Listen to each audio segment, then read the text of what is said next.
Hi, Hi Sven, hi Thomas. good to see you. Can you see me I okay? can see you wonderfully. So this is a live connection to Greenland, correct? You're on the That's air, it. Eastern Greenland, I'm on the ship, on a east ship. coast of Greenland. On a ship, the Mars. I just learned so it's a very topical mission that you're on. Okay, great. I've been looking forward to having this interview for quite some time. The news is out now. You are drilling, and this must be a phenomenal event. But before we go there, just give us an idea where exactly you are on the map. Okay, so we're on the east coast of Greenland. Yes. We're at a place called Jakobsen Fjord, which is about 15 kilometers away from the drill sites, and it's more or less northwest of Iceland. Yes. Yeah. You had about a 30-hour journey by ship coming from Iceland just a couple of days ago, and. Mhm. But I've seen pictures that show that you actually have started to drill already. So the first one or two drills should be already turning. And you said the drill site itself is about 15 kilometers away from the ship. The ship is the base where the camp, so to speak, is. So you're not touching the ground in that sense.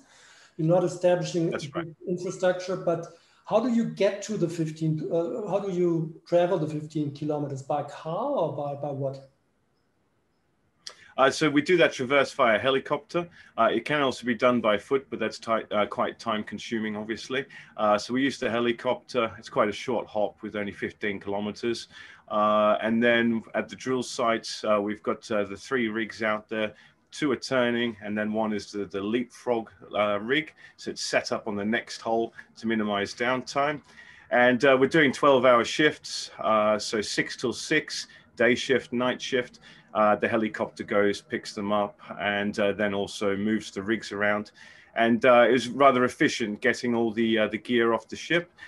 It was quite quick, so we had everything there in just over a day, so just over 12 hours.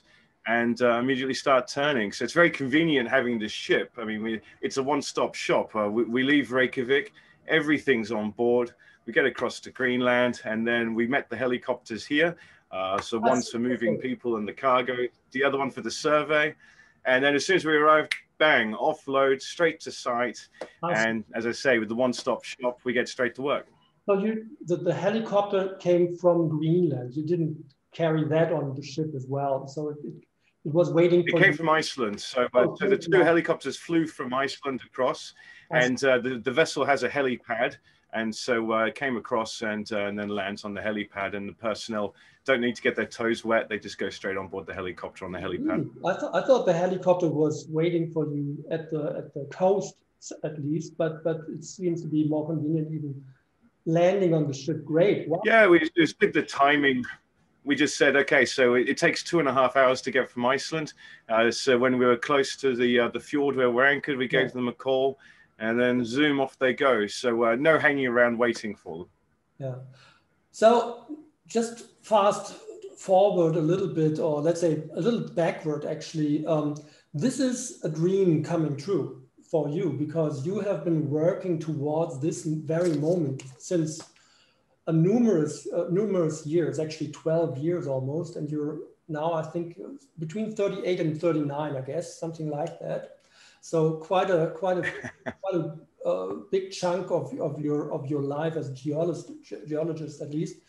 And your approach to this project, tell us just in a very high level, what is your approach? What has excited you about Ryberg, and why is it so exciting for you to drill right now? Yeah, sure. So I first came to the east coast of Greenland in 2008. I was working on a project nearby. And with that, we then did a bit of regional exploration. And what is now the Ryberg project is something that definitely caught my eye. So when I left employment, I then started up Longland Resources, which has since been acquired by Conico. That occurred last year. And really, it's just that this area has seen such little exploration. Yet at surface, you're seeing the sulfides, you're seeing the copper, you're seeing the nickel, you're seeing these big blebs. The geological story here, and I won't go into detail on that, Sven, but really it has all the hallmarks that the prerequisite hallmarks for a magmatic sulfide occurrence. So we're seeing it all here, and being in Greenland, where there's no soil profile, there's no trees. Yeah. It's a real pleasure to be able to see everything and interpret it just by walking around. And on top of that, with our drilling, we've done the geophysics. We've done multiple layers of geophysics, yes. So we're very confident with the targets that we have now, and we can drill straight into bedrock.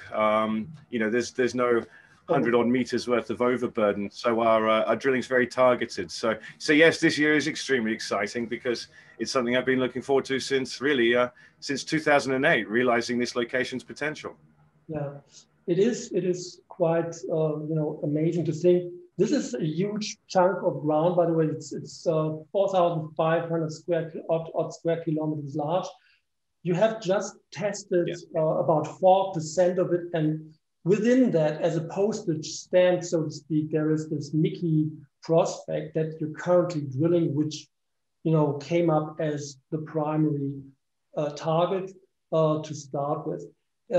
Probably it's not easy for you to talk about the ongoing drilling because that is going into probably confidential information, which we not, you know, want to infringe any confidentiality here. But clearly, what can you say about the drilling? Has the drilling gone smoothly as expected? Yeah, look, it's only just started. We put out an announcement, what was it, earlier in the day. Yes. And so literally underway for the 2 rigs drilling, and we wait and see. I mean, all I can say is that obviously we'll be keeping the market updated with results as we go. As you can see, we've got a wonderful internet connection here in Greenland, and that was on, you know, on design so that we can share this information. And so yeah, the drilling at Mickey, we've got multiple targets there for magmatic sulfides. And then we also have another target further to the north, which is referred to as Sortikap, and that one's got the gold and nickel potential. So we'll be drilling all of them this year. But as you touched on, it's only a very small portion of the license area. And what we're doing also is geophysics to cover the rest of it, so a magnetic survey. We've seen in field reconnaissance in previous years, right rock types are there again. We're seeing mineralization, but it's been a very ad hoc approach without having any geophysics at all to help target our exploration. So previously it's been, you know, me and a couple of geologists wandering around the countryside mapping. Whereas now having this magnetic survey, the hope is it will then open up the rest of the 4,500 square kilometer package, and with the intention of getting it to the same level that Mickey and Sortikap are at. One would expect, you know, talking about Greenland, one would expect a huge ice cap there also. That's not obviously the case. You can walk around, you see the rocks standing out, but going further to the inland, I would assume that the ice cap is growing, or is that also not the case anymore? No, look, there's definitely ice. At the end of the day, it is Greenland, so there is ice. But where we're seeing the mineralization, obviously we're seeing outcrop there. As we go further up to the north towards the inland ice there, so when you start to get maybe 60, 70 kilometers away from the shoreline, then of course it becomes very difficult.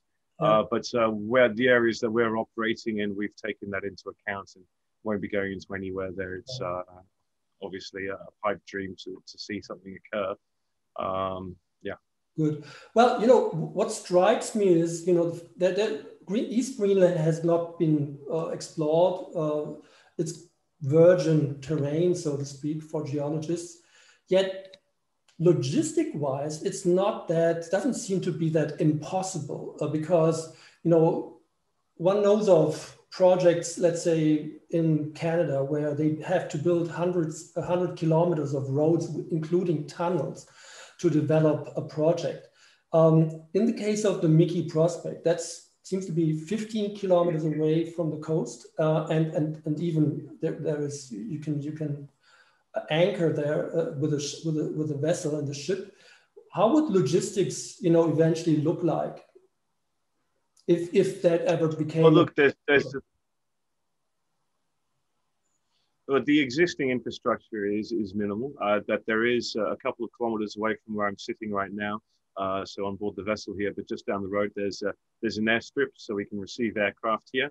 So that's already in place. The fjords are deep water fjords, so they are quite ideal for bringing a port facility. There are a couple of valleys here which are quite flat and abundant aggregate there. There's certainly an abundance of fresh water here as well. And then going from the site, which is slightly elevated, and then going downhill towards the coast, that would help there as well. But we've already started looking at into the future. So where would we be putting our roads and so on? And that's quite achievable to put in those. But the biggest thing for us is our proximity to Iceland. Yes. That is key. And one of the reasons why I fell in love with the east coast of Greenland. It's not just the geology, but also logistically making something happen. Is that with Iceland, with its clean and abundant energy, I think opens up so many options for a mining operation. So for me, the best neighborhood in Greenland is the east coast. Of course, I'm biased, but it does have a lot of things in its favor. Yeah, there are major companies on the west coast like Anglo. I know that, but you're just, let's say, as the crow flies, about 400 kilometers away from Iceland. I think that's about the distance, 450 maybe. Yes, that's right. Interesting. And now with from Iceland, we can catch our aircraft directly. Yeah. Mm. Yeah, and with the talks and development of green energy and the consciousness about how important that is, I would imagine that if this ever was to be developed, green energy would be the way to go. You wouldn't even bother building whatever, or maybe even there are other means of generating your own energy there, including wind. I don't know. Anyways, that's far down the track. Let's first find something. I keep fingers crossed, and I'm looking forward to the news flow. And what I wrote about this expedition, I call it, Mars mission almost, is that if you are successful, this could have an impact even for Greenland. Maybe that's the last topic to talk about. The support of the Greenland politics, local politics and stuff, that has been debated back and forth in different directions, and maybe that's a good point to comment on. Yeah, I was in Nuuk in May, and we went with my colleague, Hoskudor Jonsson, our operations manager, the two of us. We went to Nuuk, and we took that opportunity to meet with everyone that we possibly could. So that included government officials, industry, local governments, as well as the licensing authority for minerals. And really, for us, we had no requests. There was nothing in particular. But it was really an opportunity for us to be able to give in more detail to describe what it is that Conico is doing, what our intentions are. And it was extremely well received. It was just after the election. The new government was in place, and given an extremely warm welcome and told that, quite rightly, so long as we do it by the book, we follow the rules, we're environmentally responsible and socially responsible, then we can proceed. There is a question mark about uranium, but that is not something that affects us. But really what works in our favor, the primary metals that we're after are those that are required for, this energy transition, for batteries, for energy storage, and mobility of electricity. So copper, nickel, cobalt, and then the precious metals, so platinum, palladium, and then, for good measure, we've got some gold in there as well. So with all those, they're your traditional metals that are always in demand, yet at the moment, as I say, with the energy transition, ever more so. And I think that Greenland sees the opportunity, and therefore they were very supportive and wish their best. And in a way, it is to your benefit that there's no habitation around you. There's basically what's the next village? How far is that?